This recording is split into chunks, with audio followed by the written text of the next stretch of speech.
Day, and he will figure out how the internet works. Yeah, sure. Goodbye, whispers. No more whispers. Oh, fuck. Quit Skype. Open up Do I Skype. wanna know? I miss you already, whispers. You know,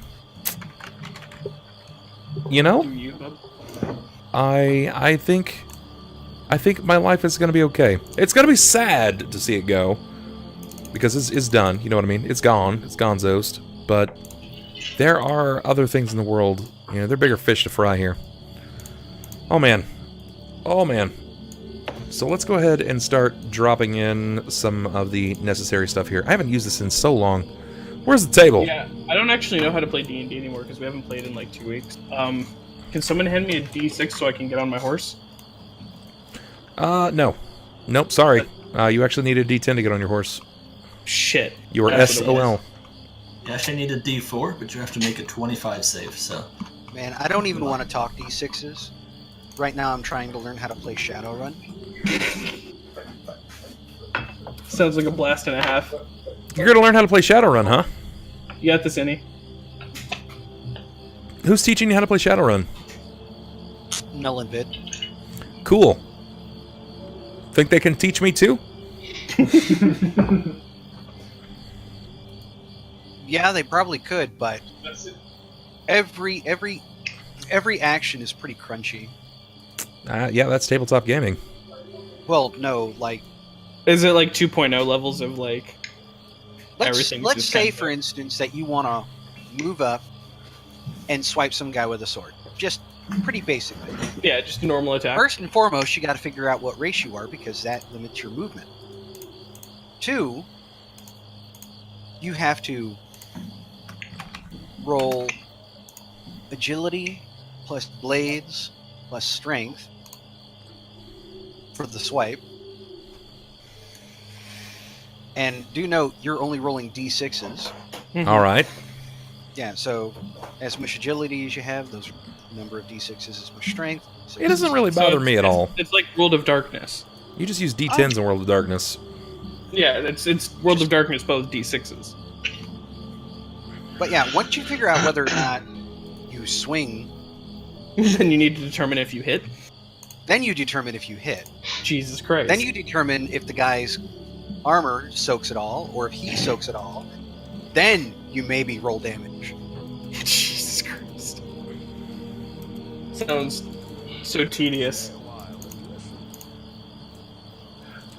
All right, But I guys, feel this like is your opportunity here. If you're watching, I am composing the Shackled City tweet, Oh and it's boy. up to you guys to help fill it. I have 75 characters. As it stands, it says Shackled City tweet composed by viewers. And then the link to the stream. So, But you need to get that improved 280 characters. well, when I become a real boy, maybe they'll notice me. Maybe I can no, work... you just have to become a president. Oh, that makes sense. It's a lot easier than trying to get partnered, from what it seems. It's a lot easier than becoming a real boy. Yeah. God damn it. What do you mean a real boy? You a bear. He says farts. Well, Lucky, guess what? That's not going in the tweet. Shit. How about 4? How about 4? That was the last game. D20? Force Gump says D20. Okay. Alright, so... Wait, who? That's totally not Forrest Gump. 95. Hashtag notice me senpai. Someone's getting So greedy. Does Forrest just not use his actual account anymore? 4? Oh, no, Yeah. he... Ooh, I got it. Set to get wrecked. He something had come up with his account, so he just decided to start using this one, like... I think it was his Twitch Prime. Okay. 48-hour stream incoming? Good God. Yeah, I like that one. I think we should go for that one. I'm going to use Lucky's face right there that he put in there.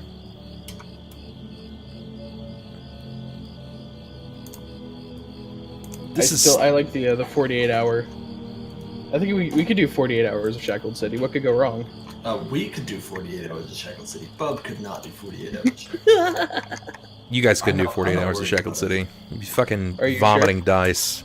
I'm okay with that, though. Look, I haven't played D&D in a while, so that'll just make me not want to play it again. It'll be good.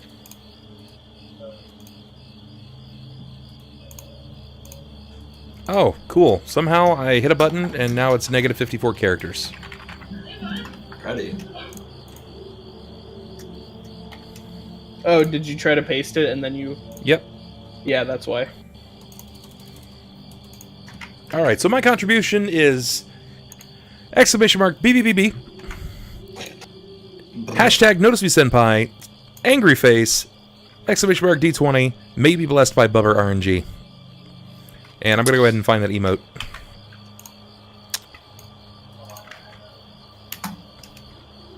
Negative. Let's see. Streamlabs. And you just let me know when you get that figured out. I have it figured out. So your face is up? I think so. I can see my face. I don't know if you guys can see my face. Unfortunately so. Yeah, you're good. Who's in this photo? See, now I get to tag No, everyone. Red looks like he's got candlelight going. I feel like there should be some, some sexy music playing in the background. Along with the 35 water bottles and 4 dildos that he has on his table. Wait, you've been to his house too? No, they're on screen behind me. Mm-hmm. I mean, I have been to his house, but... Let me Step see. okay. See if I can pick some of those up. I actually moved these over because they were all on Alright. like this side of the desk. The tweet is out. So you moved all your empty water bottles from one side of the desk to the other side. I said I was trying to not look trashy, not that I wasn't good. One side of the desk, 18 inches to the other side of the desk. All right, No, let's see. no. That's not you trying not to look trashy. That's you being a lazy fuck. You're not wrong. Boom. Bam? Question mark? Maybe this will work out. I still Maybe. got that bottle of Captain Morgan. I actually have. Hold on. I actually plan on opening the helix. Of course. Of course. Okay, so we're going to turn this on. Grab the right person here. This is for Jerrod, so Jerrod's there. That means we've got a clip. What the fuck is this? I don't know what that sound was. We got a clip. Anyways, sniper.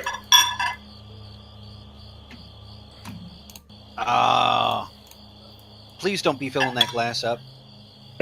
I probably will be. There we go.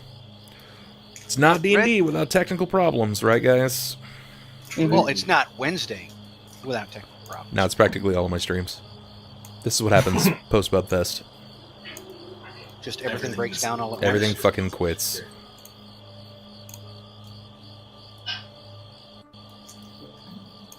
Oh, I should show this to the people. Bub, am I allowed to show the alcohol on your stream? I mean, I don't mind. Okay. You're over 18. Well, yeah. Well, there's a lot of people didn't get a chance to see this because they weren't, there. You're not wrong. We had 3 of these for Bubfest. This is what you missed. The Hellboy Hellwater. Oh, I mean, amidst other things, yeah, that's what you missed. There was also Long's Donuts, balloon fights. It was wild. You missed Crimson Cooking. You missed Mario Kart, and that was one of the best games. and the Bub-centered gangbang. What? What? I missed that. It's okay, I'll put the video out. Should do the trick.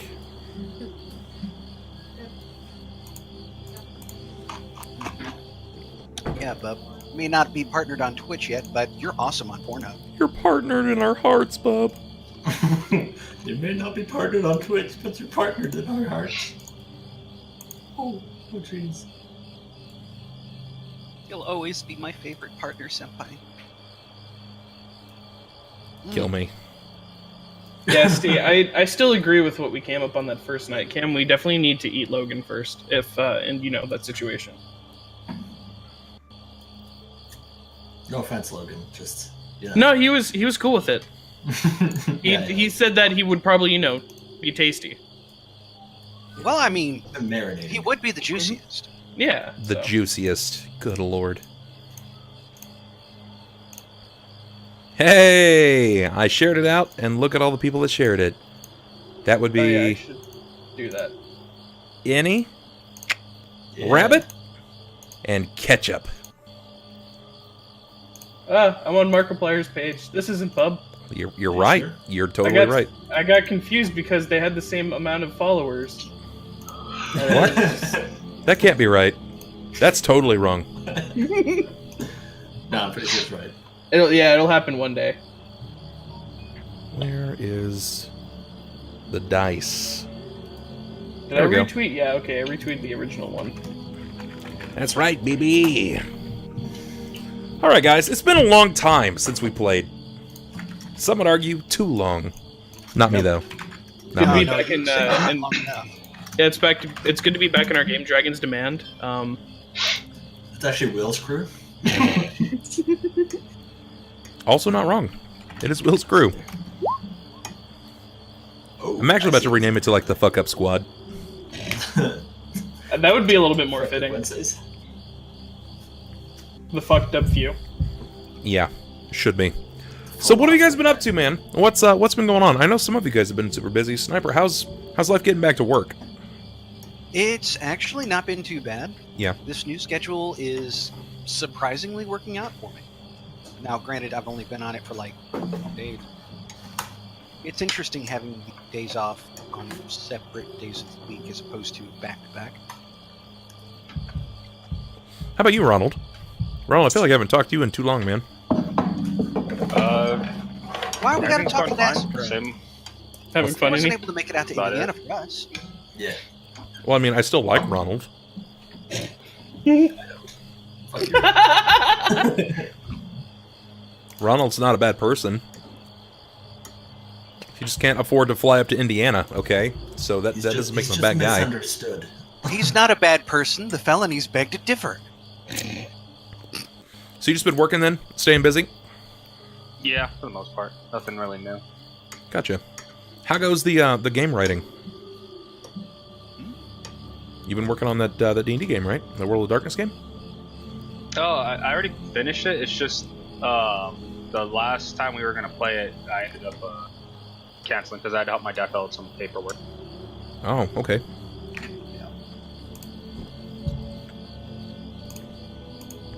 I'm sure most people like Ronald more than Sniper. Damn, Sloth, you got deep. You got deep. Only because he hates my ass. Little bastard. Little slothy bastard. Can't confirm Ronald is screwed now. I don't know about that. So guys, let's talk about what happened. Do you guys actually remember what happened the last time we played? It's been a long time. Yeah, and he killed a dragon. I don't know what happened. I wasn't there. He was fighting at Barda, correct? No. Mm-hmm. No, Dorlot. Dorlot was it? Yeah, Dorlot. Yeah, Dorlot. Sorry. He fucking straight up 1v1'd him. Just before the fight started, his dragon fear ended up making both of the majority of us run away from him. All of us but Innie. Innie was the only one that was fighting him and ended up defeating him, but also lost his life in the process. He did. He did. Yeah, In fact, he died. He had the martyrdom perk and killed him. Yeah, was, I took it as my my death streak perk. Mm-hmm. It was surprisingly useful. After killing him, though, the black mist that was kind of enveloping the Citadel as well as Klaus's body, or was it Artis? Yeah. That was clouding his body. Came out of the dragon, and as I walked through it, as well as Sakata, we both became enraged, driven by like an unknown fixation for like revenge or hate. Someone turned up the aggression meter to 11. The aggression meter to 11. That's not bad.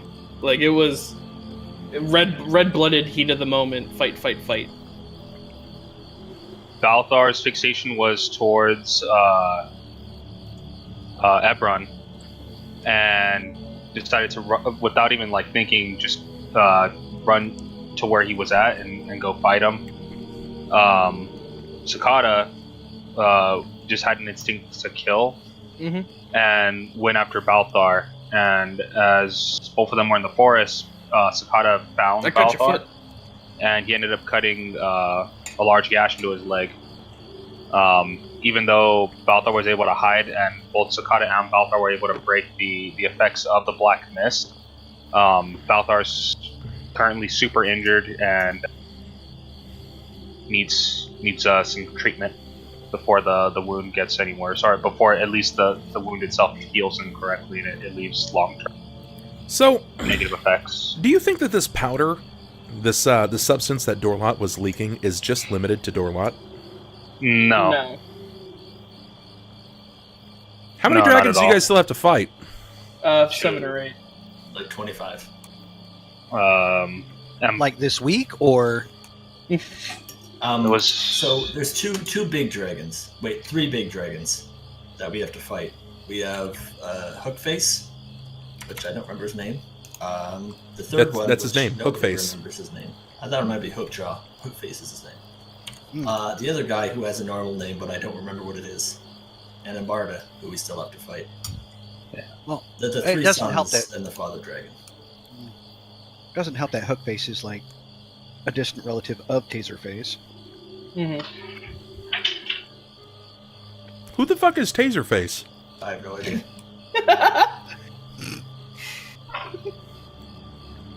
That doesn't make any sense. I'm so lost. Probably confused more people than not. Guardians of the Galaxy reference. Oh, okay. But Things that matter for 1,000, Alex. What is not that?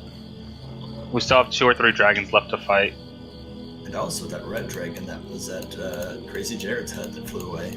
I mean, Yeah, we I have don't a think we fucking. really have to fight that. No, we have a fucking bone to pick with that dude. But yeah. What, That guy Jerrod or was the an dragon? asshole. No, both of them. I mean, yeah. Jerrod wasn't an asshole. What the fuck? No, he wasn't. Dude, he kept Oh, us wait, no, awake at night. Wrong Jerrod. No, he kept us Come on. awake at night. This Jerrod. Like, that dude was fucking playing his fucking skin pipe for the entire night. It No, was ridiculous. you don't have a bone to pick with him. You're just being fucking stupid. He's got a bone to pick while we're awake. Oh yeah, we also have Horam's body because we're gonna return his body as well as his weapon back to St. Cuthbert since he is a Holy paladin warrior. of Sarenrae. Yeah, we're gonna fucking cast that it thing was- in gold.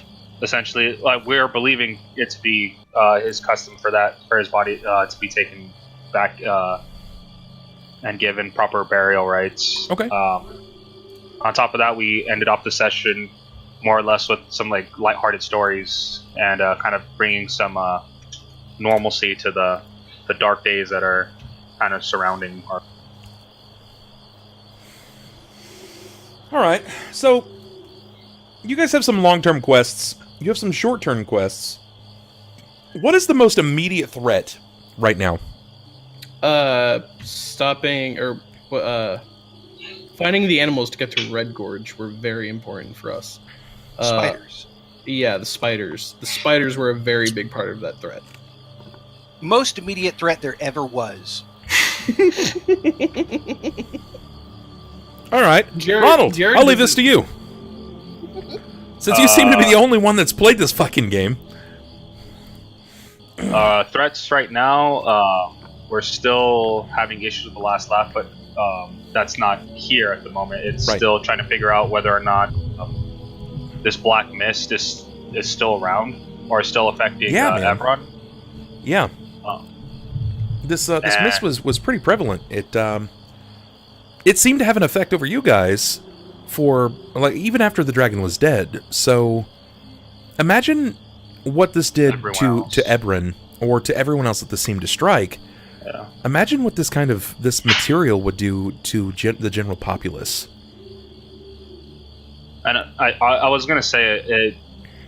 I think other people have a stronger dosage of it, since like their face and stuff were kind of like emitting like a blackish mask, whereas us, we kind of ran through it for a few moments, and it still took. It touched our skin and got like us. Yeah, I think like whoever got hit with it was like exposed to it like directly, like large quantities. So, and this was a very difficult save to make. It wasn't easy by any means. It didn't help that you guys were rolling poorly, but the kicker was that it's a difficult save. Like, it's very challenging, and it's not as challenging because you guys have class levels, right? So the challenge is less prevalent when there are, in fact, class levels. That being said, you found yourself in a very strange situation. You wound out the last session with you guys kind of chilling in the... Okay, what just happened to my fucking... There it is, there's the dice. In the forest, like you guys were talking about spiders and stuff like that. Kind of in a bit of a moment of camaraderie, if you will. Which is good, because you guys need it. You needed a sense of realism, less detriment, something to kind of work yourselves over with and build some camaraderie. You needed friendship, because now at this point, you have a spark and a mummified paladin who is being held on a stake right now, which is not ideal for what anybody's going to see. It's fine. But, on a stake? I'm sure it's fine. It's actually on a sword. That's how you've got it set up right now. You've got his body stabbed with a sword. He's just covered in the black dust. Something like that. Something like that for sure. I mean, I've actually got your dead body, well, a majority of your dead body wrapped up in your cloak, but sure, we'll go with that. No face spider sloth. No face spiders. No, stop it. A mummified half of the paladin, yeah, that's correct. That is correct. So it's like the lower half, so it's just, you have a sword for a torso now. That's how I like it. Well, wrong half, but yeah. So you have the bottom half. A sword for legs. Yeah, there you go, even better. No, you just have a pogo stick. Just to be sure, the directions on the map, we were going towards the index finger blood stain, right? Which was through Rockham, was to Rockham Ridge, right? Yes. Okay, just making sure. Before we start, would I know if we're closer or are we further from the ridge itself? You're close. You're closer at this point. It's not that far out for you to get there. Okay. You do still have a ways to travel, mind you, but you're pretty close, all things considered. Alrighty. Yeah, other than that, I mean, we were resting and waiting for the next day to start. Yeah. Okay. Anything else that you guys kind of wanted to tackle before we spring into this? It's going to be weird because I haven't really had an opportunity to run D&D in almost 2 weeks. Yep. My in real life game got canceled, so I don't basically get to play anymore, which sucks a lot. The only other time that I get to play is with Mouse Guard, which, if you guys missed it, if you missed Monday, you missed out on a hell of a session. It was incredible. Probably top 10 best sessions I've ever played in a tabletop game. It was so emotional that I actually almost cried in real life. It was too close to home. Too close to home. It made me feel, man. And feeling, nah. Can't do it. Not as a streamer. Not allowed to have feelings. Not allowed to have feelings. If you do, we capture it and then we VOD it and we show it to you in 2 years. Yeah, it's true. It's true. Jahan watched it. I know that he watched it. It was good. Pub deck someone, right? Yeah.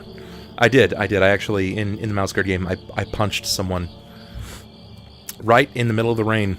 Really rich old fat bastard. I just dropped in the middle of town. It was good. Felt good, man. Screw those feelings. That's right. So, what's next for the Shackled crew? You guys wake up the next day. You have an intense wound, Balthar. One that is not going to easily fall off. This is you are utilizing some of the natural herbs and roots to kind of assist with the healing process. But this isn't something that's just going to willy-nilly fall off overnight. Yeah, you said right now any like attempts at high agility moves would take some penalties. Last time we talked about it as well. Oh yeah. You're gonna anything that will require the use of both legs, you will be taking it. For all intents and purposes, about a -8 to everything that you do. It's gonna halve your speed. However, that's the big kicker. And because it halves your speed, anything that would require your other movement is also halved. Excuse me. Okay. So essentially, like any acrobatics check would be treated as if I got half that result. Yeah. Okay. Well, your acrobatics, yeah. I mean, you're skilled. Like you're very deft in it, and that's not something that anybody questions. We've seen you do pretty wild things, but for intents and purposes of speed and placement, you won't be able to clear like 50-foot gaps anymore. Even like unless you have a spell that literally moves you that far, your movement of ground is going to be drastically downtrodden. All right, that makes sense. Okay. So continuing on with the morning, kind of waking up, still feeling the pain. I'm gonna start by switching out the old moss in my leg and apply more of the lowland ash moss to my leg, so that way it moves it again. Sure. Let me kind of set the scene for you here, and set the audio tone if you don't mind. Yeah. You guys can talk amongst yourselves as nightfall fades. While we're doing... Go ahead. I do know that once daybreak comes around, Jerrod's going to go through his usual routine. Clean his sword a little bit, whip up some grub, probably chit-chat with Horam a little bit. Chew on a few of those roots that were supposed to go ahead and keep the spiders away. Yeah, he's just like gnawing on those like they're candy. Okay. While sitting eating a trail rush, I'm going to turn to Balthar and say, "Is it okay if he eats those? Should we stop him?" They don't do anything if ingested. You have to burn them for the effects to take place. Can we light him on fire? Give me a knowledge. Let's see here. What knowledge do you actually have, Ronald? Nature, geography. Yeah, give me a knowledge survival. nature. Give me a knowledge nature, please. Plus 27. No, this is one of my lower ones actually. Looks like he's got the wrong route. That's a paralysis route. Yeah. 13. You actually know that at this point, ingesting copious amounts of this root actually promotes. It's a diuretic. But he's just gnawing on one piece right now, right? Because you're not like just scarfing them down. Right? Yeah, he said he's just been snapping them down. Like he's not about that spider life. Okay, He's so eating them like candy. Like the moment I see him like go for like the second one, then I would at least tell him like that. Unless you're trying to clear your bowels, that's not going to do anything for the spiders. You have to burn it first. So, burn it, then eat it. Essentially, yes, but even then, I don't think the effects would be as prominent. Or ingesting them, they would still have the same effects of a diuretic solution. All right. Balthar, I want to be very clear. What do I do? Don't guess. This is important stuff. So you're more important than Cauldron. You're still sitting with your back against the mountain.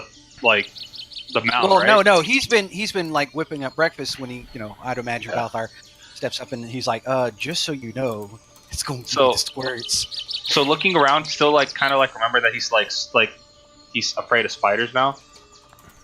I'll move my hand over and go, and use summon nature's ally to summon a giant spider behind him. Just call for one. Just go. Give me a perception. Give me a perception, Jerrod, please, if you would. Yeah, as to figure out, which one I'm going to end up murdering first. Yeah. Anyways. Oh, and he does have a nice little foam sword now. He At does, in 11. fact. It's a Minecraft sword, I promise. You kind of take into heed what he said about clearing the bowels, and you're like, no, this is important. This is very clear. And you are kind of looking around you, gathering your belongings, preparing for the move throughout the day, and then you hear something shift on the bark behind you. Your tension has been high since the declaration of spiders has been roused. When you turn to take a look, there is roughly a corgi-sized spider scaling the tree behind you. I like how you think that I would turn to look. No, Well, it would. I would hear a medium size, rustle. so, I would hear a rustle, and he would turn with the sword and just be like, "Ah!" As he gets up and starts freaking out, I'm gonna go, Sniper, Jerrod, calm down, and then Yeah, there is no chill here. I'll go Yeah, look. that spider's dead. I You actually summoned an need ally to die. I actually need the spider to help me real quick. Using the spider's webs, I'm actually gonna make Your spider's got to give me a reflex here. Like he's basically like throwing caution to the wind, and he's basically like tree swinging his blade directly. I just want this to be known that I'm sitting there laughing while eating, slapping Horam's like corpse on the chest, like, do you see this? Yeah, I'm also gonna need you to make a reflex because this blade is sidelong, like paddle swinging in your direction as well. Me or Sakata? Oh, okay. You said reflex, correct? Yes. Yeah. Okay. Don't nat one this. No promises. It's not gonna be. It's the flat of the blade. You're not gonna go edge on this. Yeah, Sakata. There's supposed to be a 7 added there that didn't get added. Okay. 1d20 plus suspense. All right.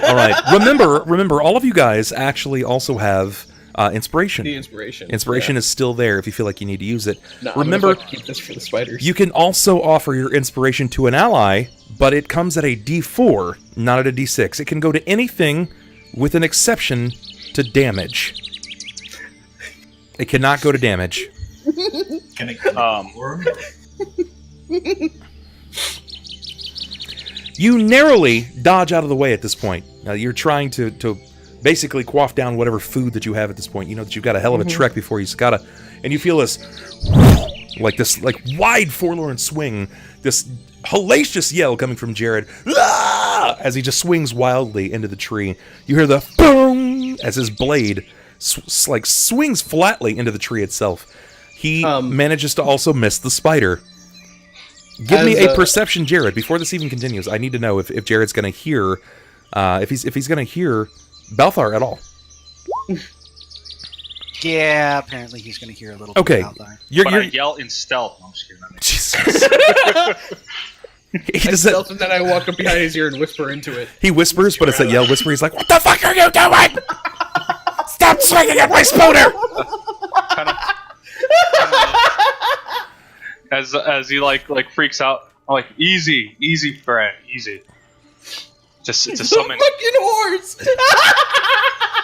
It's a summoned spider. I actually need the spider's help. It's bigger than the damn dragon! No, not at all. And I look over down at the spider. I'm like, you don't need to worry about him. He's just afraid of your kind. He's like a little bee, aren't you? We're more afraid of you than you are of us. Oh god. After Jerrod swung his sword and I'm assuming like I fell off what I was sitting on, I'm just gonna be on the ground laughing at this point. So using like the spider's webbing, I want to make an even more adhesed version of the splint to my leg. So even if it does get wet, it's still gonna be. You want to cocoon your leg. All right, I'll give you a circumstantial bonus, since the spider's webbing upon itself makes a hell of an intense adhesive. So I'm gonna go ahead and give you a circumstantial bonus of +4 to your heal check. And while I'm walking by Sakata, can I just go ahead and like nut him real quick? 14. Okay, yeah, that's it's the area that you're working around is super tender, my friend. It's incredibly challenging to you. Maybe with the assistance of someone else in your party, but every time that you kind of like irk around the area of the basically like the split flesh, it's too much. You feel that it's too much. And I can't take a 10 because this thing is essentially timed only for a couple of seconds or like a minute or so. So I mean, kind of working through that. I still want to try to take as much time as possible. Sure. Knowing the timing of the summon, so I can use the webbing to kind of work around. Even though it is tender, I still want to, fight through the pain if I have to. I love how he's not asking either of the fighters to help with a heal check. You guys notice, like, you can notice clearly that it's incredibly challenging for him. The wound it's a vicious slice. Like, let's not play pretend here. You narrowly removed his foot. I don't know why you get that impression. I've never done that.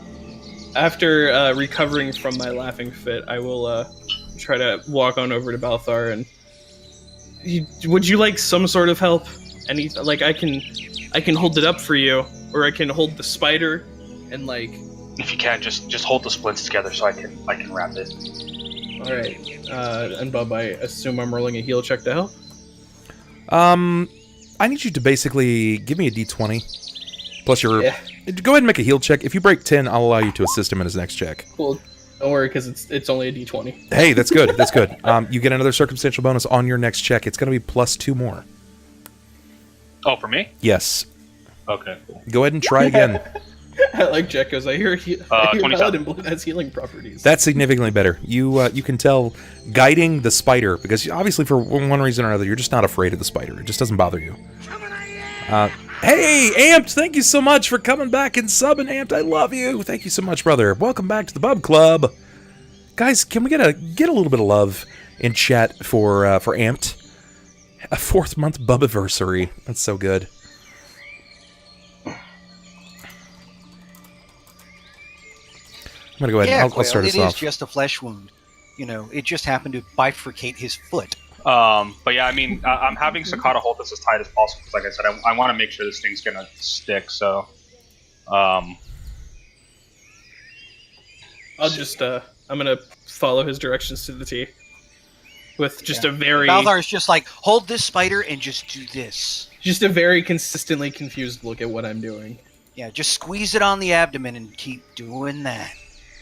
Where meanwhile, Jerrod's just sitting around the fire, chewing on a root and holding onto his sword. Just completely ignoring the fact that it's a diuretic at this point. So... Never mind. What you got?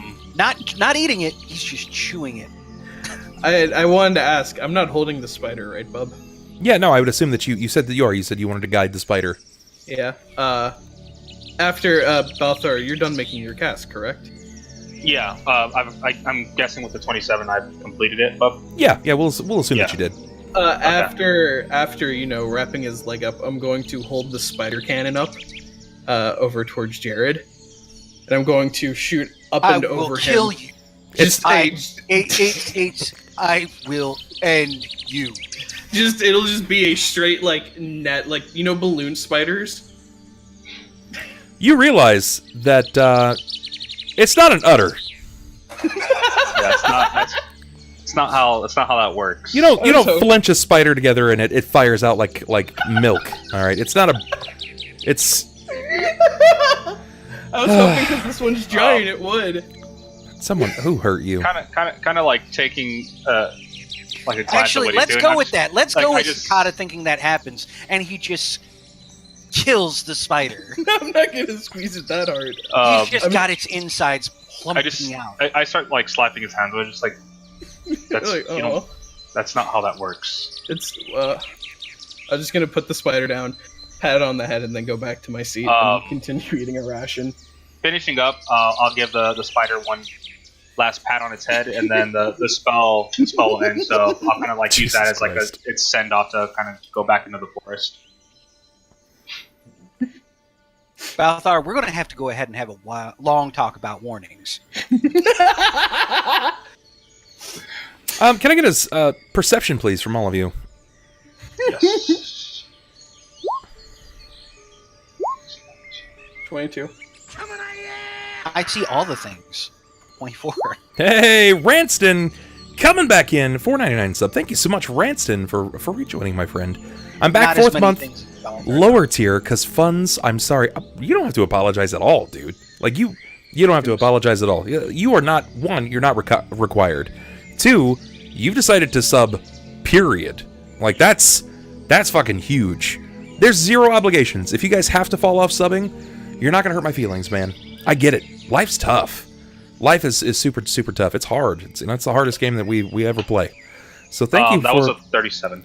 Thank you for considering to help out. It means a great deal to me. Okay, so you have a 37, excuse me. Jerrod is a 24. Sakata, you have a 22.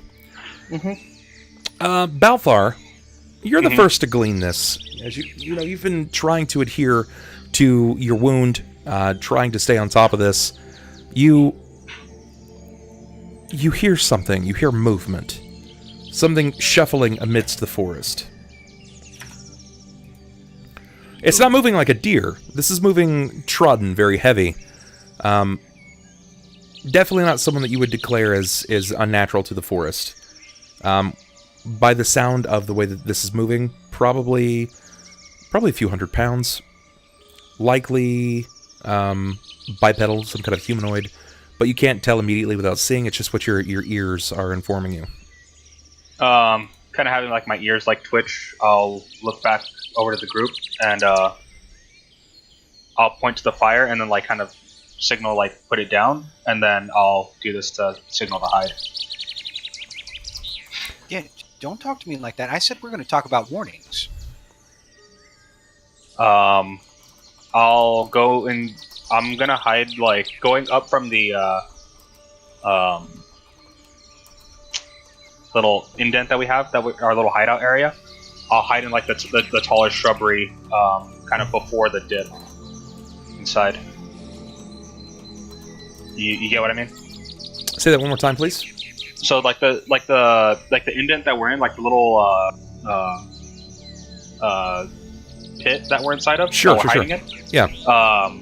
Like the top, like the trees and stuff in there. Okay. Just before the dip inside, I want to hide in there with my blade drawn. Still Sure. with the Okay. merciful effect. So active on. where you guys are technically at this point, it's kind of like something had melon-balled the earth. Like picture if you're playing Minecraft and someone just decides that they're going to take out like 2 rows of dirt, and then you have that rise of the trees and the level earth around you. Where you're at right now is a large open area that appears to have been like melon-balled out. Like something exploded, or So like, it's just a crater. it's a like a micro crater, yeah. I'm gonna roll for my stealth. Do you guys follow suit? I would continue eating my trail rations, but I would pull my scythe off of my back. Nat 20 with a roll of 52. Good God. Where'd that fucker go? Hey, have you seen my bugbear? He's about this tall. No?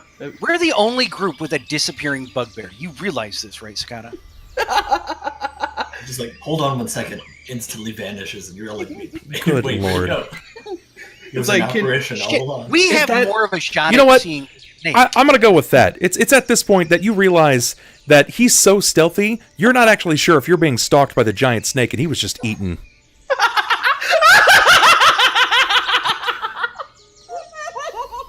Stalked by the giant metal snake. The giant metal invisible snake, and he was just swallowed, just snap. I honestly think we have more of a shot at seeing the snake than Balthar when he's trying to hide. You're not wrong. You are not wrong. But no, I do not think Jerrod is going to be one to try and stealth. I mean, he is, after all, in his armor and everything. I mean, it's not like he's just gonna, like, lean up against a tree and be... Hold on. Actually, Bub, can I roll stealth real quick? I mean, you can try. You can try. Cool. That's about as stealthy as I'll ever be. Can 15. do I lay in the dirt and like cover myself and You like, describe it to me, man. you said we're in a crater, right? And there's a bunch of trees. Yeah. Yeah, I'd probably just find the nearest tree, put my back up against it. All right, that's fine. You feel like it's gonna work, at least as best as it can possibly be.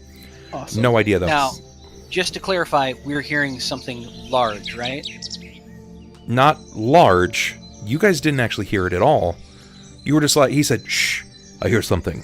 It's gone. So we didn't hear anything. So Balthar just kind of like, Yeah. Yeah, Shadow. he just like, it was kind of like he was turtle heading, and then it sucked it back up. There's nothing there. No more deuce. he's just like, "Shh, that's it, poof." Yeah. Yeah, well, Jerrod's going to, like, see Balthar up and disappear. He's going to see Sakata, like, holding up a twig. Yeah, I'm just gonna be behind the tree. Can you see me now? Am I hidden?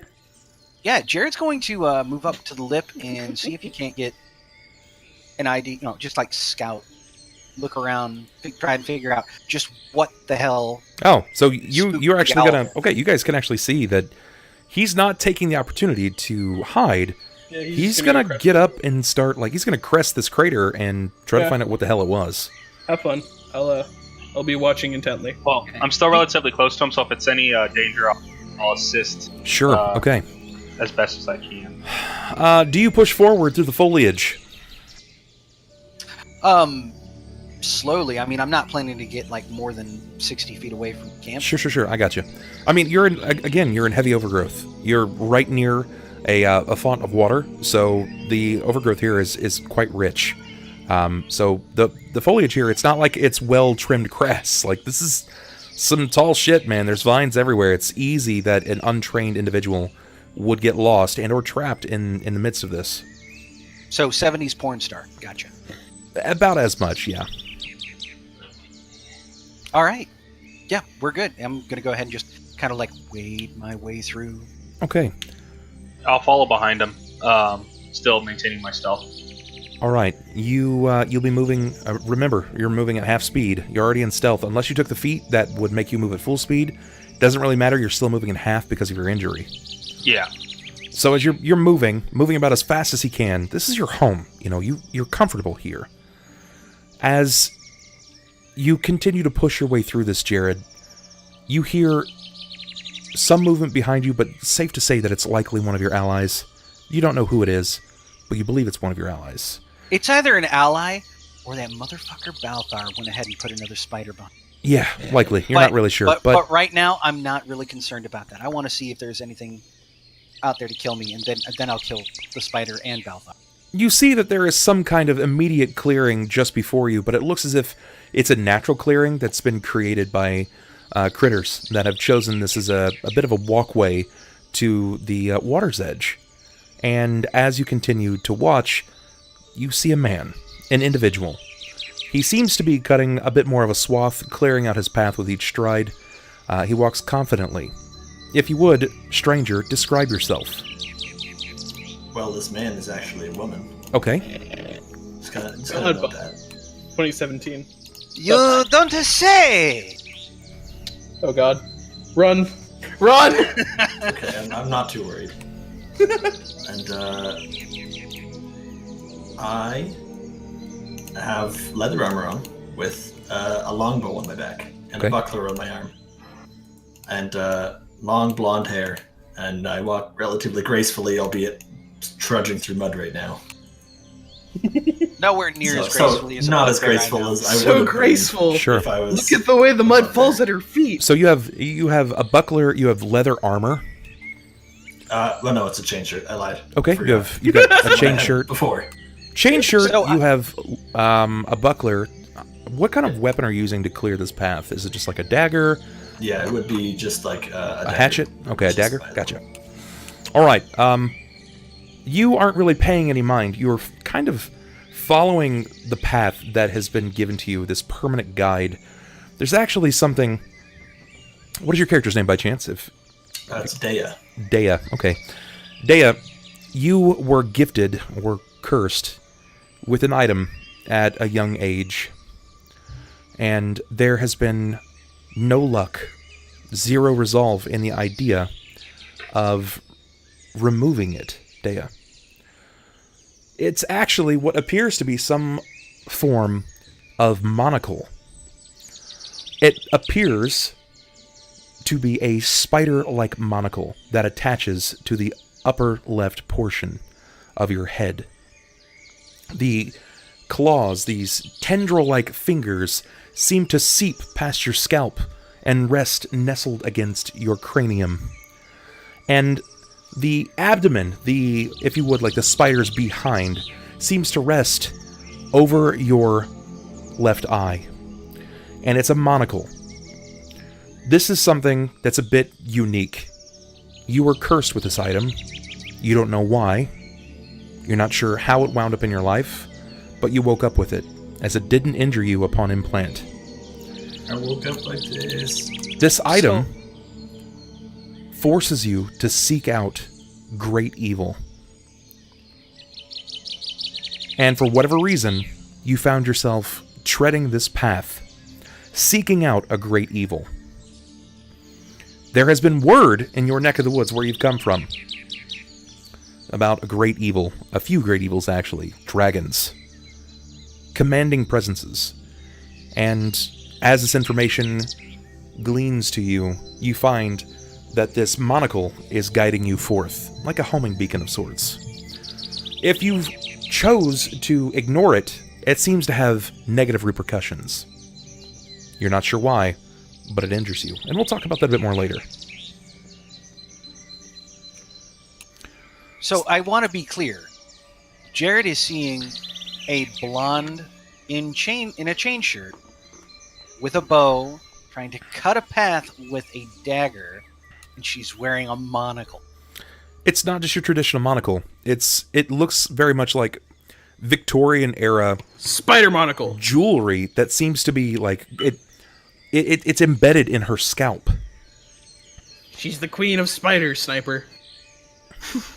Wait. Where is everyone getting these spiders from on her?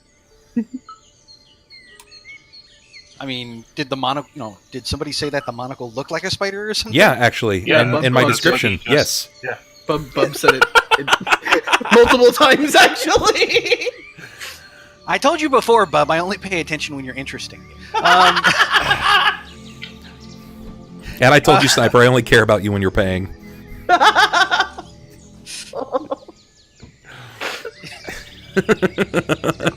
And yet you still won't let me kiss. Okay, Julia Roberts aside.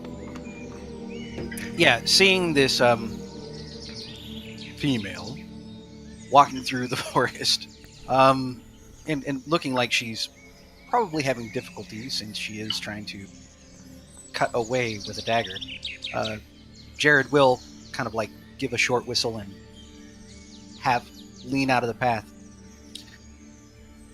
and just kind of like announce himself. Are you lost?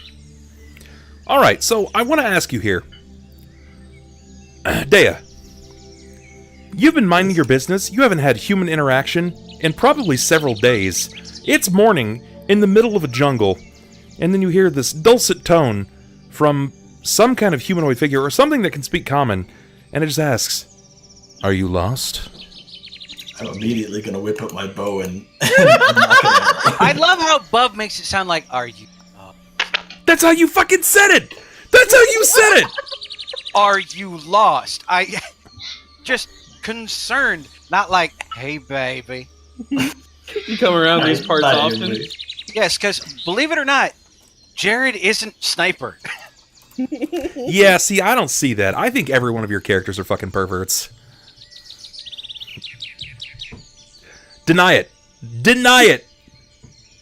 Fareed wasn't that bad, but he was kind of gay. Well, Fareed wasn't that bad because, well, he ended up getting raped. Jerrod's not that bad, except that chat had him blowing doorknobs. So I can't really say, oh, no, he's not kinky. Yes, as he's got a doorknob shoved up his ass. Oh, man. Like, at least it wasn't a bedpost. I will say, before we continue on with the game, guys, that right now, enacting live, because this is the month of October, if you type in !BBBB and stream, you guys can find out about the Bit Boss Bloodbath. For the month of October, a single point will be given to each Bit Boss that remains. That's unnecessary amounts of... We should put a timer on that. Yes, we should. Sloth! Stop So it! as it stands, That's perfect. Any has 1 point, right? Yes, any has 1 point. At the end of the month, basically I'll take a tally of these, and for whomever has the largest amount, you guys will find... God damn it, Rabbit. I'm gonna... It's already turned off. You guys fucked it up. You fucked it up. This is why we can't have nice things. This is exactly why you can't have nice things. Proud of you, chat. You did me right. Disable command. There. There you go. You fucking did it. You fucking did it, you nerds. It's turned off. Anyway, at the end of the month, I'll take a total tally of how many points there actually are, and whomever has the most points, based on, obviously, whoever was the bit boss the longest, they stayed every night, you guys can see how many that is right now, and he has the first point. He might even get the second point, depending on how this works out. Quick, But someone donate $6,000. Just wipe out the boss. Yeah, $30 would kill the boss. $30 and 1 cent. Take $6,000. You think it's going to take 6,000? Yeah. That boss would probably remain the bit boss for years. If somebody donated $6,000, that would be the fucking bit boss for years. It would be stupid. I don't even want to think about it. It would be nuts. All right, so we have... And he's got the first point. And at the end of the night, I'll take a tally based on whomever is the remaining bit boss. As I hit stop stream, that person will get the next bit point. I'm gonna need Cam to do a Santa Miss donation and all in bits. Also, the Bane and Boon for the month of October. You guys can donate your rep on stream or off stream. But I've decided what the Bane or the Boon could be. However, it is up to you guys to determine if it's good or if it's bad. All I'm going to say, to entice you, the Bane and the Boon for the month of October relates to the Great Pumpkin. Either the Great Pumpkin blesses you, or the Great Pumpkin curses you. It's entirely up to the chat to determine that. It's 200,000 reputation.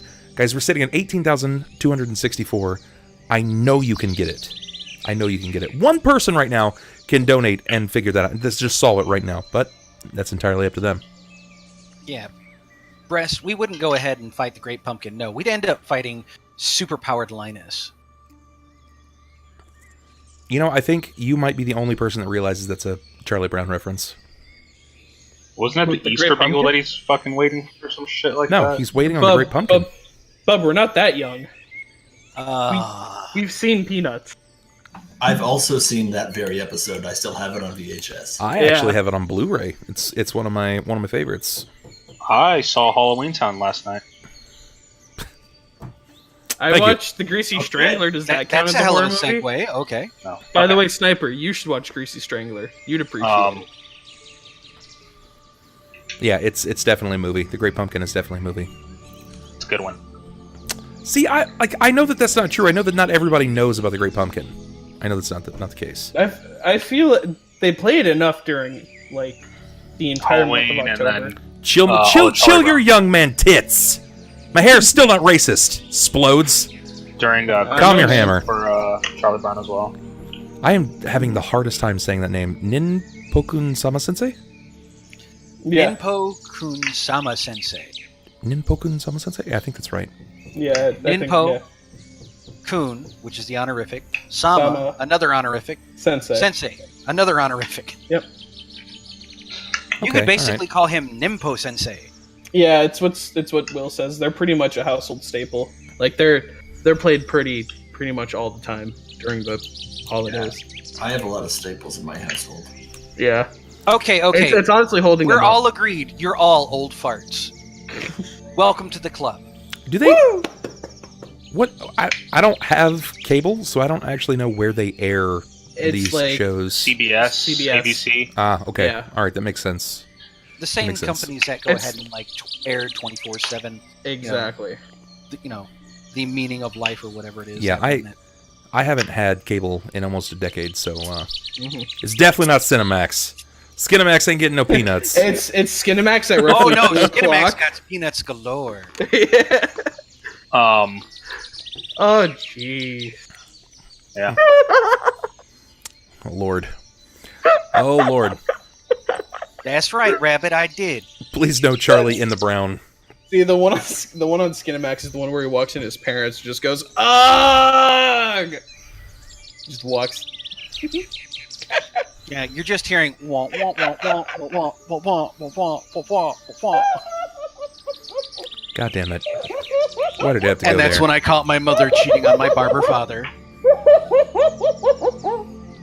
God damn it. This is why we can't have nice things. Hey, Sloth, you're the one that broke it. All right. Enough of that. Enough. All right, Deia, the floor is yours. You said you drew your bow, notched an arrow, and let it loose in his face, right? Not quite. Before I shoot him. So, Yeah, Who goes there? before you go blowing a load on my face.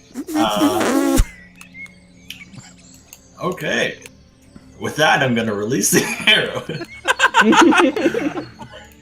No. So what I'm actually gonna do is say, "Who goes there?" In my woman voice, which I'm not gonna do. She's a smoker, okay? Who goes there? Goes there. I shoot you if you cross What? my tracks. I said she's a smoker. She's not 140. She's Breathing 140. gravel. Oh, Actually, she's Jesus. No. She's a Jewish smoker. All right. Apparently, Deia is now Mrs. Big Head.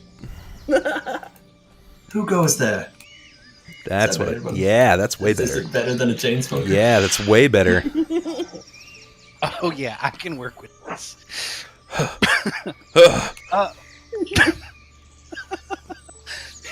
But yeah, seeing her come up with the bow, he's just gonna lift both hands. Easy. Just, we're lost too. You haven't answered my question yet.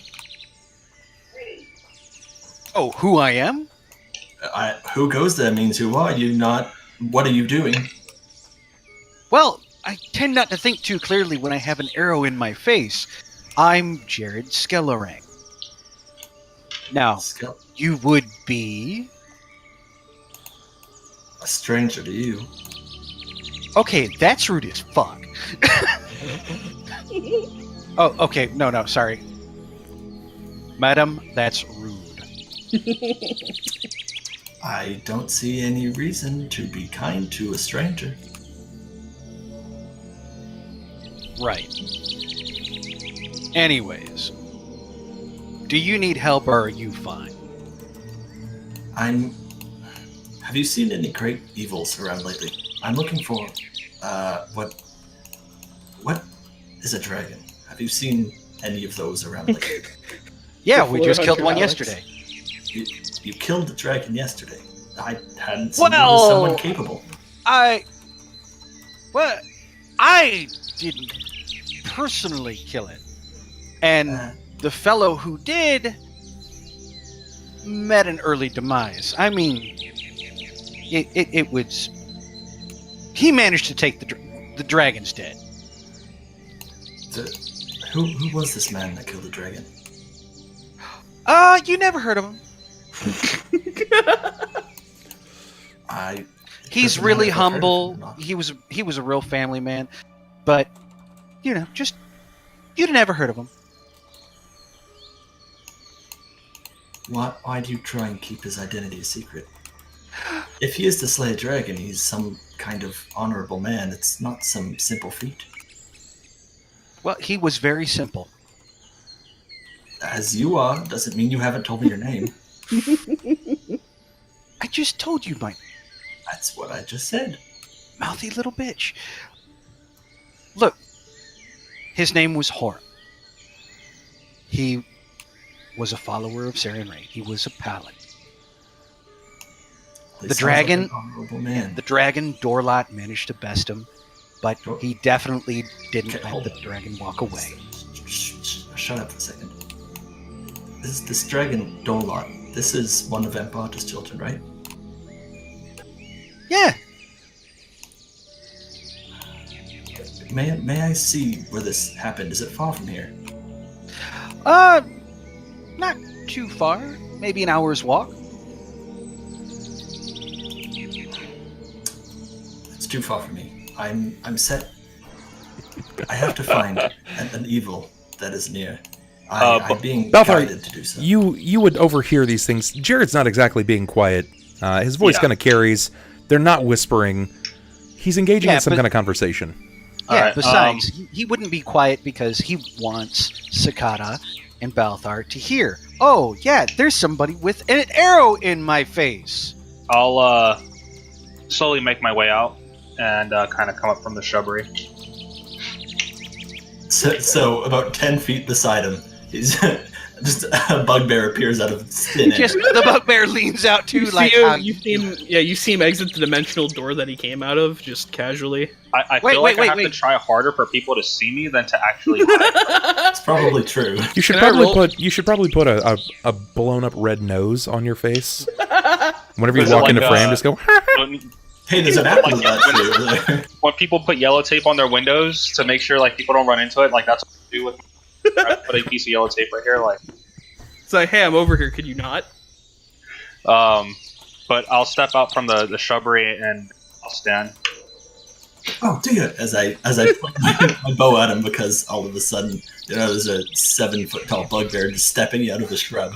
Yeah, and even if a bugbear smiles, you can't tell if he's it's a bugbear positively aligned. If he's happy or not. Yeah, I can tell he's not evil, but I mean, he just stepped out of a tiny book. Though he's been talking, as he's talking as Balthar, where he kind of lowers his voice this way, and that's kind of how he talks with Balthar. Like, bugbears they're loud, like they're boisterous, even when they're quiet. There's this open, like very open maw, high-toothed sound, and you have to add this inflection and output your lower jaw. If you want to sound like a bugbear, I mean no harm. Like comes out, it's like I'll be your friend. Let me love you.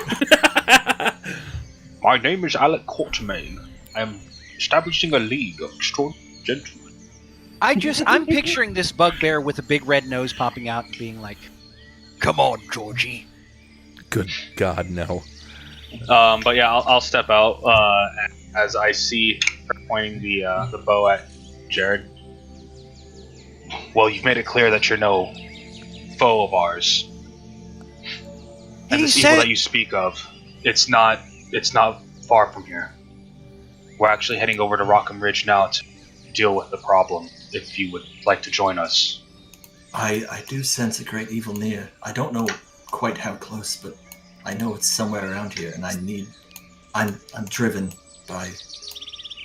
I'm just... Now, this monocle sees evil, doesn't it? You don't know anything about it. Bub, do I see them both up on the crest of the ridge? Yeah. They basically, they've risen to the top of this ridge, and they're both talking, and you don't know who they're talking to. You're just kind of you're perched up on behind this tree, ready to swing at some bitches, and there's no one there. So what do you do? Are there any rocks or roots that Jerrod was eating? I don't think he was eating rocks. Well, the rocks, or the roots that Jerrod was eating. Let's see here. Give me I want to give you an opportunity here, so give me a 30% range. 20 to 50? Is that not enough? Damn. No, you're not gonna find anything like that. Oh. There goes my stealthy plan. Well, in light of not being able to be stealthy, I'm just gonna cup my hands and go, "Are you guys okay?" I'll turn over. We're fine. We found someone. Oh my God. Are you sure? It's still debatable at the moment. She's still got an arrow in my face. All right, I'll sneak around from behind, and then I'm gonna start running straight up the hill, basically coming up from behind them. I'm gonna step away for just a moment. You guys can start introducing yourselves and gear up for what it is that you're gonna have. But basically, the floor is yours. If I come back and you're all dead, well, that's not really much of a surprise.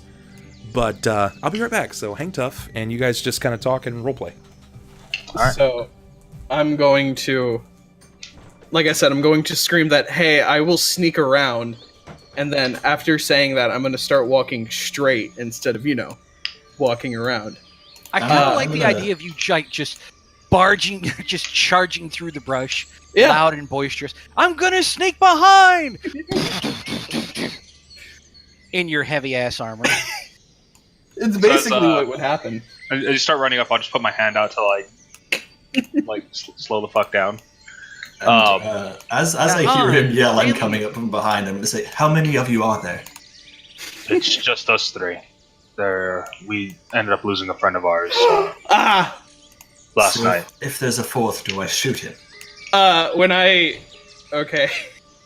Well, I don't know, stranger lady who will not give her name and apparently still wants to hold an arrow on my face.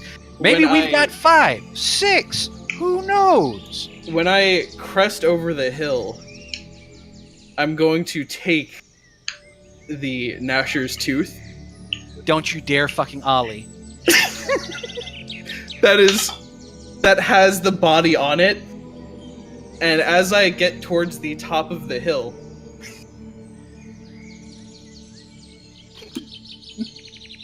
I kind of want to highlight the top of the corpse as a distraction. Just highlight? What? Yeah, Wait, just what? basically take it and go poosh, and fling it so it's going to be the first thing over the hill that isn't me. You're throwing our dead comrade. No, like I said, I turned around. After you're doing this, I'm not gonna fucking let you fling Horn's body like that. That's fucked up. Damn it. Balthar's gonna turn around and be like, Sakata, don't do it! Think fast! Yeah, too late! If I see you trying to fling Horn's body like that, I'm gonna do everything I can to stop you. Then I'd eventually have to crest the hill, and I'd just be very sad. At this point, I would crest the hill holding Gnasher's like this, with the top of Horam's corpse on it as he is wrapped in towel, so he it's looks like a lollipop, mummy. a lollipop that's covered in with toilet paper. So I run up the hill, and you basically see me, Gnasher's in hand. Well, this. I would block your path and stop you from. I'm gonna stand at the crest of the hill, ready to throw the corpse at Splodes, you. I do want to point out that Horam has been on an extreme diet where he's lost I've lost about half my most of body. his body weight. He is not that heavy anymore. And it's even if he is that heavy, it's not like I'm bad at throwing things. Well, I mean, he did explode. Yeah. So at this point, he's just like, like right about here, up, naked. So, Why do I'm gonna- I'm picturing Sakata, like, walking up with his scythe over his shoulder, and Horam's body just, like, lanced through on the end. Just, hi-ho, hi-ho, out with the corpse we go. I don't understand. What is going on here? You guys aren't evil, but you're clearly insane. That would be a good assumption to make. But as I said, we're on our way to Rockham Ridge, and I'll point to the direction where it's at. If you want to join up with us for now. You said you're here at Battle and Evil? Yes, I sense a great evil near, and I've been tasked to kill it. I'm going to put the corpse down. I'm gonna brazenly. You still have your bow drawn, right? And ready. I'm still pointing it at Jerrod. Yeah, I'm just gonna walk towards you. I'm not going to run at you. I'm going to slowly approach you while you guys are talking about joining. Well, I'm gonna point my bow over at Sakata and say, "Why must you come closer? What are you doing?" When I get within roughly 15 to 20 feet, I'm just gonna hold my hand out. Just like you're trying to shake? Yep, and I'm going to stand still in the middle of the field. Why do you want me to shake your hand? I don't understand. You don't You say want to join anything us? except for... I mean, you guys can join me in what I'm trying to do. Well, I'm going to turn around and generally go. I try not to follow people whose names I don't know. I'm just going to go and one... If you're looking for evil, well, hang around us. We keep seeming run into it. 3. We have 3 of us, 1 of you. I think that necessitates you joining us. I mean, if I'm going on the quest and you guys plan on going with me, that's joining me on the quest. Look, all of you settle down. Point is, the evil that you're trying to extinguish is possibly a friend of mine. And if I can save him, I'm going to do that first. The evil within him, however, I have no qualms with you destroying. But I'm not going to sacrifice my friend to get that job of yours done. Of what kind of evil, I'm not sure. I don't quite see. It could be a dragon, it could be a pack of goblins, for all I know. I just sense that it's a great evil. And if it's a pack of goblins, it's a big pack of goblins. I can't tell you what it is, but it'll take some time for us to get there. For now, we can all travel together. I'm still going to be standing there with my hand outstretched, waiting. Then I'm gonna put my arrow away and shake your hand, but gently, because you're still you've said 3 words. Welcome, Sakata, Jerrod, Balthar. And then I'm going to, I'm gonna go walk over to Horam. I'm gonna lift it up. Horam. He's the paladin, correct? He was. Go look at What Jerrod. is he now if he's not still a paladin? Well, he's dead now. I mean, that doesn't make him any less of a paladin or a hero than he was when he was alive. I can see you're going to be fun traveling company. I'll sheathe my scimitar. It's a pleasure to meet you. As he said, I am Balthar Sarensen. I'm a warden of this forest. After that, I'll turn around and I'll just look at the other 2. Let's give go. Me, if you could please, give me a knowledge check here. Just a flat d20 plus your int modifier. No, the flurry of rose. He's inting. Do you know how bad this is going to be?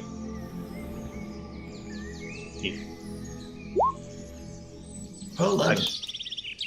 Okay, you think you can recall hearing about a story of a group of individuals that kind of hang out in the woods, that kind of take care of the surroundings. They make sure that there are no predators that are overwhelming the prey. That everything that's just there's a bit of a balance that they kind of focus on. But you've never really met them face to face, and you're not sure if this is them or not. But you can recall somewhere hearing about the Wardens.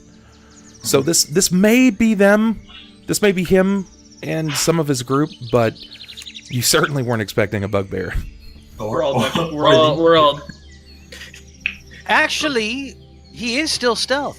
It's a question on whether or not she even notices that he's anything more than an ethereal voice. He made his presence known. He sheathed his weapon. He spoke. He gave up his location. Come on now. Oh, great! So I'm not allowed to be a shit now. Well, I mean, not until you start DMing. Missed it. I'll start making my way towards the Rockham Ridge location, Bubs. Okay. I'm gonna follow behind at first because I don't quite trust the Jerrod. He seems like a bit of a dick. The Jerrod. The Jerrod. All right, that's fair. Everyone else is cool. The bugbear, awesome.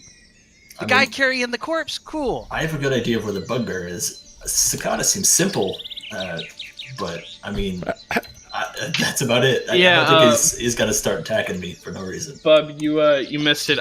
My plan was I was going to run around the side, come up straight, highlight his Horam's corpse, so that Innie would take his aim off of our friends and go for the moving target. You're gonna highlight his corpse. You have a highlight glove? No, I was gonna use Gnasher's Tooth, because it's a hook. I was gonna just kind of fling it. All right, yeah. See, that's the thing, is it is a hook. Like it rises up at the top and then it hooks downward at the top of the blade. So swung it. You would have thrown it and the blade would have went with it.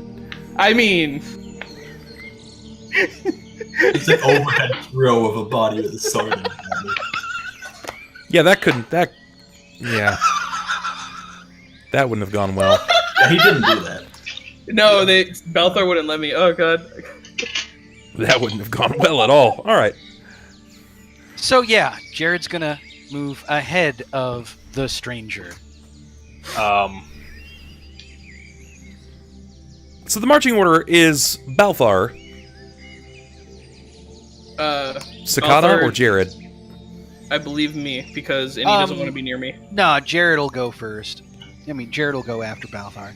Okay, so Balthar, Jerrod, Sakata, and then Deia. Correct. Deia, how much space are you keeping between them? Probably about 15 to 20 feet. You know, I'm not super far, but far enough behind. I'm not one to try to pick a party apart, but from my understanding, the tanks should be on the outside, and you guys put the rangers closest to the fray. This is fine. Balthar knows the way, and the other one doesn't trust us. Sure. Well, Balthar, Yes. you know that it's a day's travel. It's about a day's travel to your next location. Yeah. To Rockham Ridge, and you believe that your target is there. Who is your target for everyone that's watching at home? It's Ebron, my former brother-in-arms. Yep, Ebron. And what is so bad about Ebron, if everybody at home missed this? What did he do that's pretty much unforgivable? That He hair killed my father and possibly a large portion of the ward. He killed your father, but did he really kill your father? I mean, realistically, it's hard to say. I guess he made him martyr himself, if that would be more accurate. To keep the Citadel alive, my father had to give up his life force in order to do that, and that wouldn't have happened if Ebron hadn't attacked. All right, so you believe that Ebron had forced your father to martyr himself for the sake of the Citadel. Yeah. And or the forest around the Citadel, What would have happened had he not? The Citadel tree, the Grand tree itself would have died, and the forest probably along with it would have started withering, since there was already dead life around the compound. Right, the compound itself. What is, aesthetically speaking, what is the first notable thing that people can see about the Citadel? It's a giant ass tree.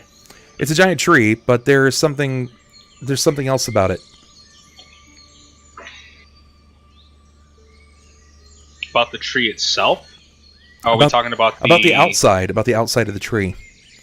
This is a big visual here that it's something that may have been could have been a glancing description at this point, but the Elven Citadel itself, the Leven Citadel, it attained the name Leven Citadel because it is made from the base of the largest tree in the southern half of this area, but it has it's basically a spiraling dome of leaves that seem to cover over it, providing almost nearly constant shade when it's needed by the people living on the inside. So it's basically like this I don't want to say divine, it's this natural magic that sort of keeps this dome of leaves constantly aflutter around the Citadel itself. So it's almost in constant movement, but when you had arrived, it wasn't moving nearly as fast as it had previously, and the leaves were starting to wither. Yeah. Oh yeah, because that's what you're saying. The inside of one of the rooms essentially had exposed roofing, if that's what we want to call it. Yeah. Yeah, that it was exposed. So yeah, not only did, I guess from Balthar's perspective, not only did he inadvertently kill his father, but he doesn't know if the other wardens are still alive at this point. You're at least sure that one warden is dead. Yeah. 2 of them, for sure. You had seen one of them dead on the road, who was basically disemboweled. And then the other one that, before we got to Dorlot. Yeah, he had been eaten by Dorlot. And then I know one's alive because there's one's essentially kind of glued to the, the tower. The one that went all crazy when what's-his-face, Dorlot, was breathing the black mist into him. So it's 3 wardens I've seen so far, 2 of which are dead. Yeah.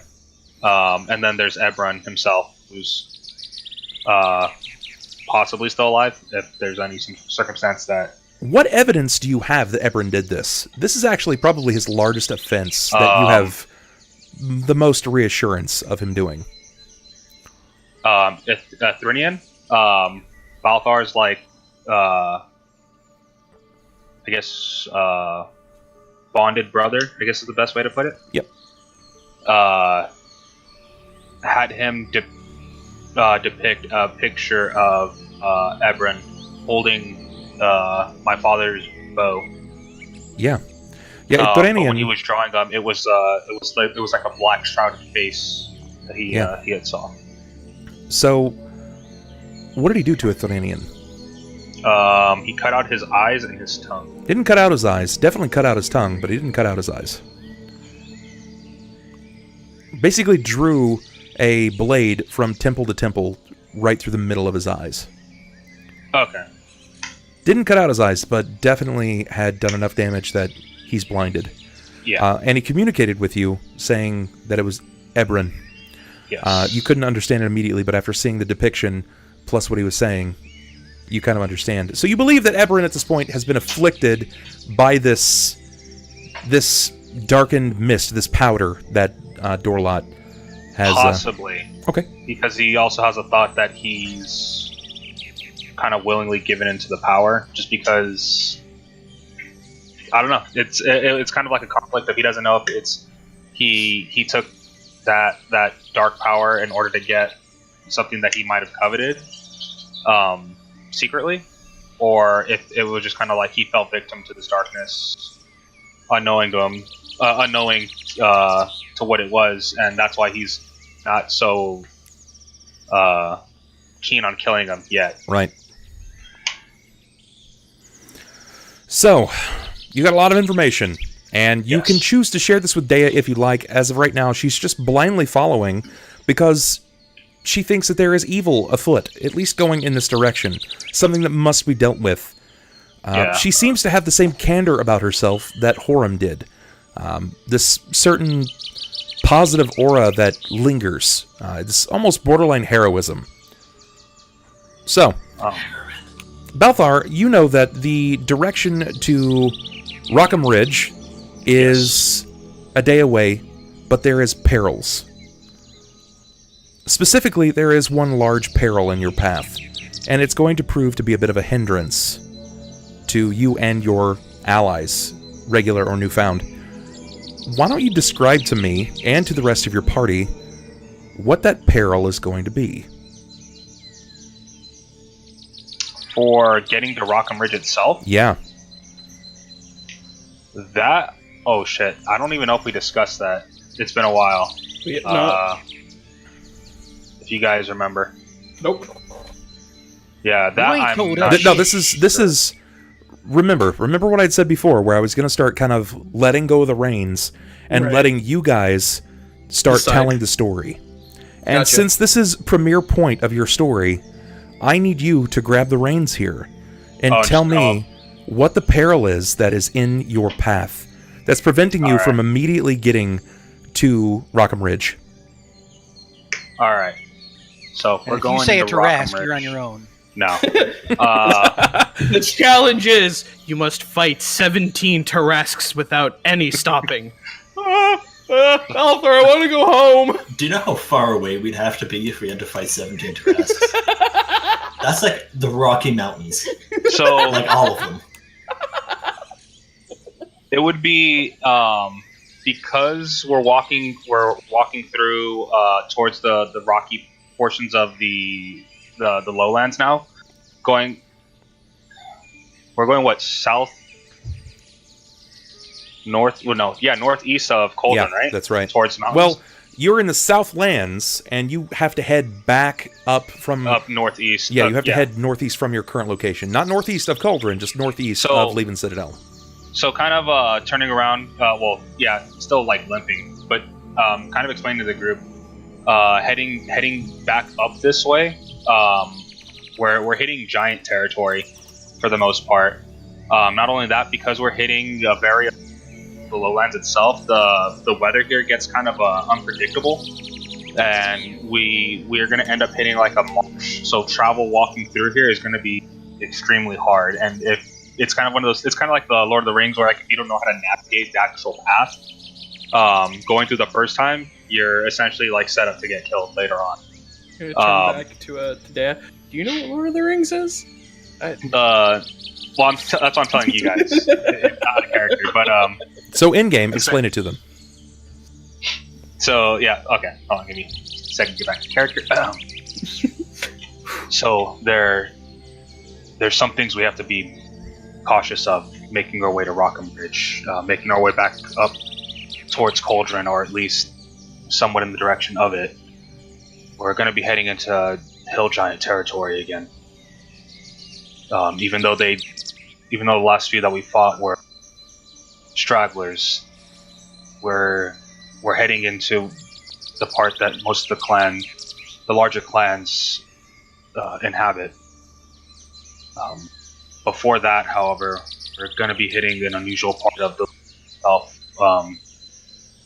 the outer portion of our forest tends to open up into marshland. You cut out there. What are they called? Oh, I said we're walking into an unusual marshland. Okay. The marshes themselves, they're home to a lot of trolls and a lot of other creatures that prefer humid climates, or at least can swim through the murky waters. Things like alligators and some man-eating fish. Are we gonna have to go knee deep into murky water, or please tell me there's a dry path we can take? There is, but as I've said before, this is everyone's territory. So whether or not he has people watching the roads, I can't say. And the very fact that I haven't been in the marshlands that often, my guessing as to which roads are going to lead us to the right location, or at least the best direct route, are somewhat obscured.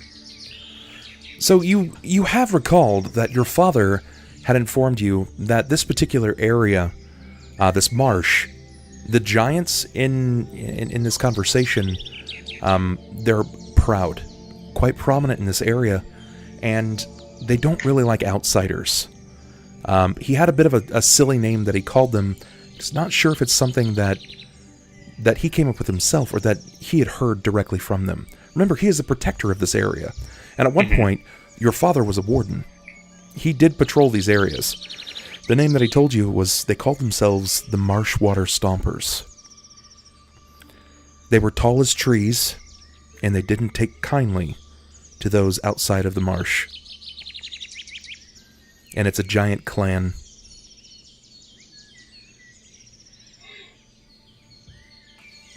I don't like giant clams. Kind of remembering the name. That's right. The clan. I remember who they are now. The Marshwater Stompers is what they went by, or at least what my father referred to them as. In height, they were tall as trees, and under no circumstance, at least from told me, that they ever like outsiders. Are they sneaky at all? They have no reason to be. This is their land, their territory. Yeah, Jerrod's going to kind of slow turn on Sakata as he asks about the hill giant being sneaky.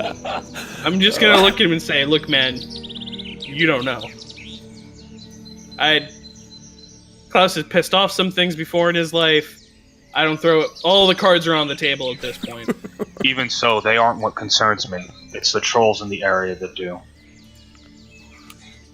I can tell you this. Sneaky giants. I can tell you this much, though. It'd be ridiculous if there was a whole clan of frost giant assassins. That'd be ridiculous! Ah! We have two options to go about this. We can rest early here for the night before we make our pass through the marshlands, or we take no rest and we do our best to navigate through the night, but we don't stop for anything.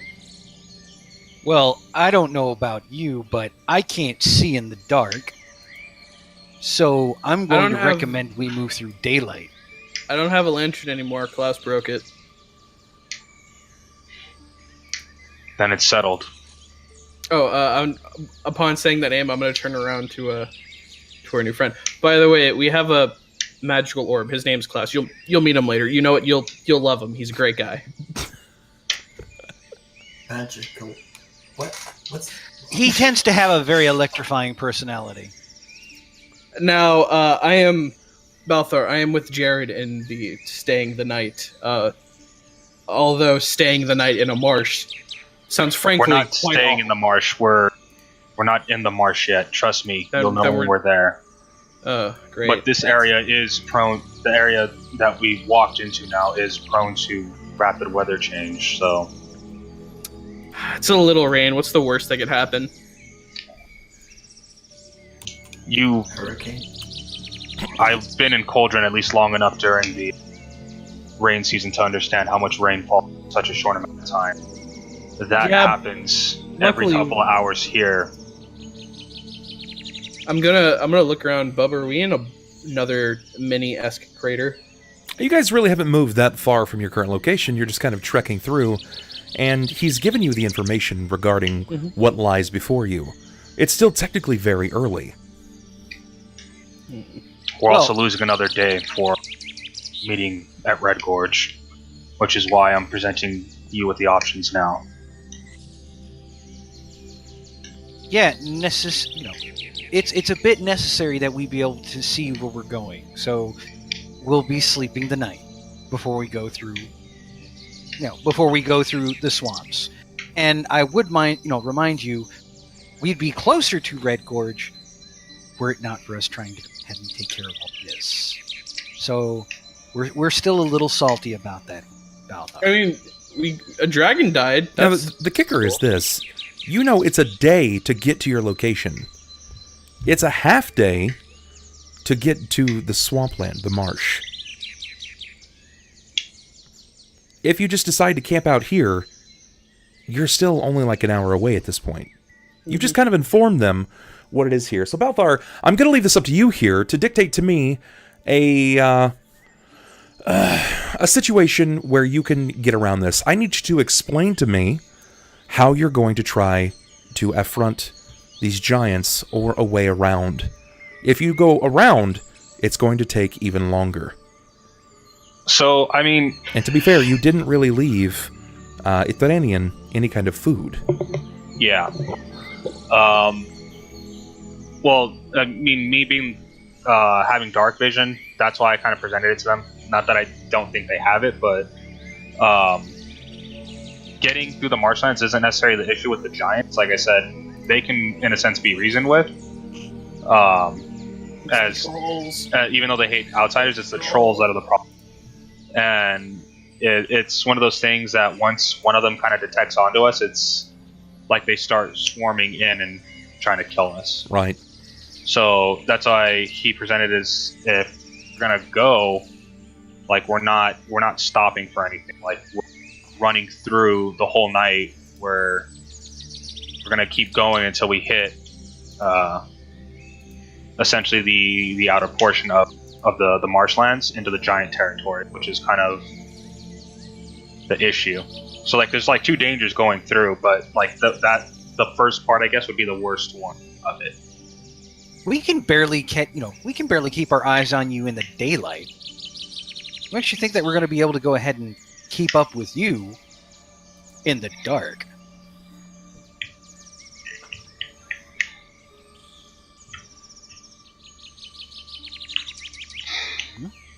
What do you think, Balthar?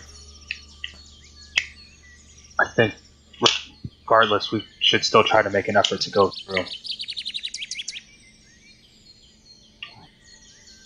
We're already losing time on both ends. Remember, you guys all have a valued opinion here. You can interject at any point. So feel free to kind of explain the sitch back to him. Why you think it would be good to go now, or go around, or not to go at all.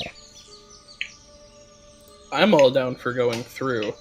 But but I do agree following you at night will not be an easy task by far. Well, the sun's barely come up. Yeah, we can still make it through the large portion of the marshlands. Like I said, in either scenario, we don't stop for anything.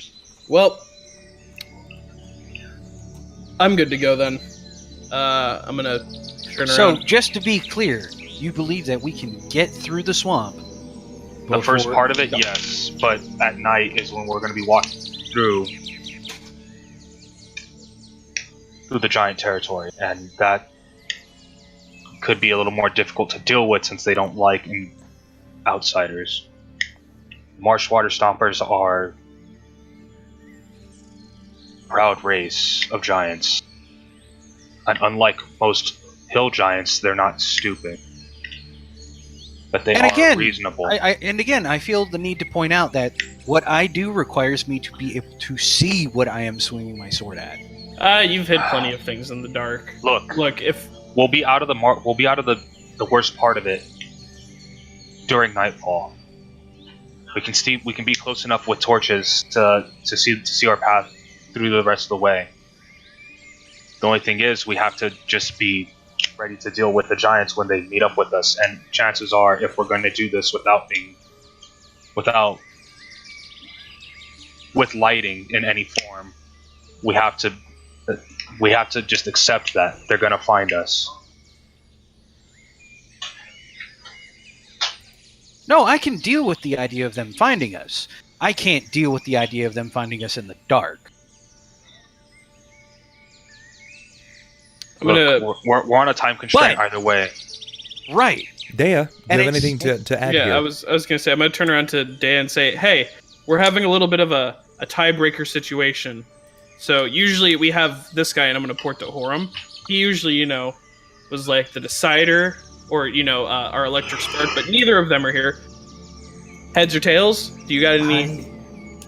I just seek this evil. I don't really have an opinion whether we do it today or tomorrow. As long as I get this evil, I fulfill my current mission. Now, your coral is dependent on whether you do it today or tomorrow. As long as it gets done, in my opinion, that matters most to me. Urgency, I mean, it has to be out as soon as possible, but if it's safer to stay here overnight, I'm down to stay here overnight. I'm going to turn to Jerrod, I'm going to turn to Balthar. So, you heard it. How often are we ever playing it safe? And then, after saying that, I'm going to start walking forward. Oh. Or, well, in the direction I assume is forward. I'll follow after Sakata. Okay. How's my leg holding up right now? I know I wrapped it pretty early, but it's still holding, right, with the webbing and stuff? Still very tender. You haven't had enough time to allow it to heal. You're probably going to need about a week off at this point. You really need to give the body a natural opportunity to bind back. So you know that any extended duress could prevent it from healing appropriately, and you just need to relax. But time is of the essence. You don't really know what's before you. You don't really know what's happened to the rest. That's right. You don't know what's happened to the rest of the wardens. Yeah. So I'm going to keep going. Okay. All right. I'll try to catch up to Sakata as best as I can, and then start taking the lead again. Sure. So, in an effort to save the monotonous rolls and just varied encounters, you guys have decided to go through the marsh. You're definitely going to have an encounter. Oh boy. It takes you about 5 hours to get to the marsh. In your current state, with Balthar moving at roughly half speed, catering to his newfound injury. It doesn't take you long. You find yourself moving, sidling along, before you begin to see the wetlands. It kind of begins growing around you. It's just one of those things that takes before you're actually even prepared for it. Things start getting a little murky. There's this lingering musk on the air, this stagnant odor of mildew, of something that's very intense. It sounds weird, but the best way I can describe how this forest looks, at least from how I'm picturing it, is if you've ever seen one of the Forest Magic the Gathering cards that's like a green-black combination, like one of the land cards. Sure. Kind of like that, where it's like there's still forest there, but it's like... Then there's random death. That's Yeah, there's, that's like, the trees are Golgari. getting- It's basically Yeah. it's living decay. Yeah. And yeah, that's fairly accurate in this situation. So I'm just gonna turn to Balthar and say, so this is what you said when you know when we're here. Yes.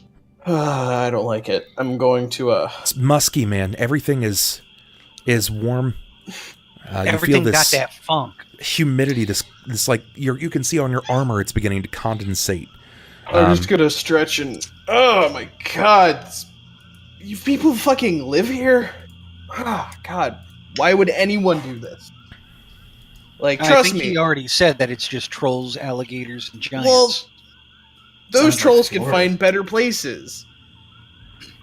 Yeah, but you saw how well that worked out for the last ones we ran into.